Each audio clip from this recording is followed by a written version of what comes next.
Welcome back to the channel. So I got my hands on my cousin's MacBook Air M1 for a few hours and she asked me to set it up for her. I had the chance to put it through some benchmarks while doing so, and I have to say it's very impressive and it packs quite a punch for its weight and size.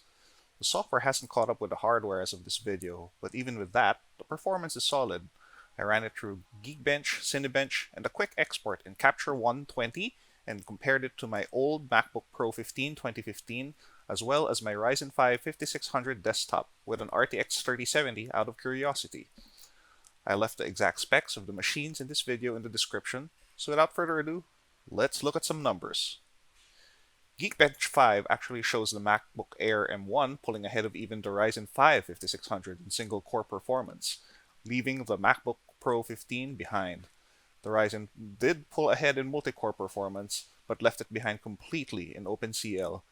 Then again, Macs are best used with metal-optimized apps, so if you're using apps dependent on OpenCL or even CUDA from NVIDIA, don't go for a Mac.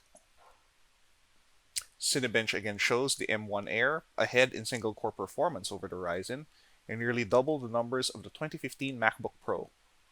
The Ryzen desktop is again far ahead in multi-core performance, but it kind of makes you curious to see what Apple can do if they make a desktop version of the M1 with more cores minus the power limitations. Again, a very impressive performance by the M1 Air.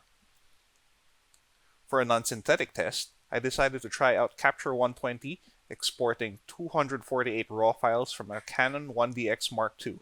I'm an events photographer, so I was particularly curious how the M1 Air would compare to my old laptop and my Ryzen desktop.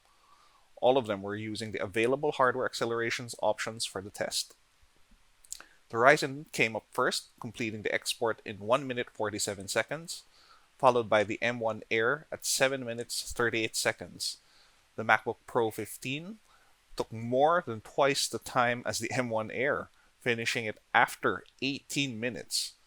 This is actually an incredible performance by the M1 chip, making it more than twice as fast as the top-end Mac laptop from 2015. And that's considering this isn't even an M1 optimized version of Capture One.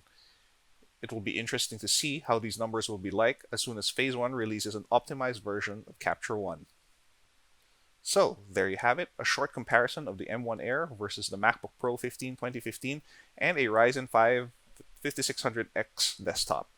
If you're thinking of buying an M1 Air and you have a similar tech setup, hope watching this video helps.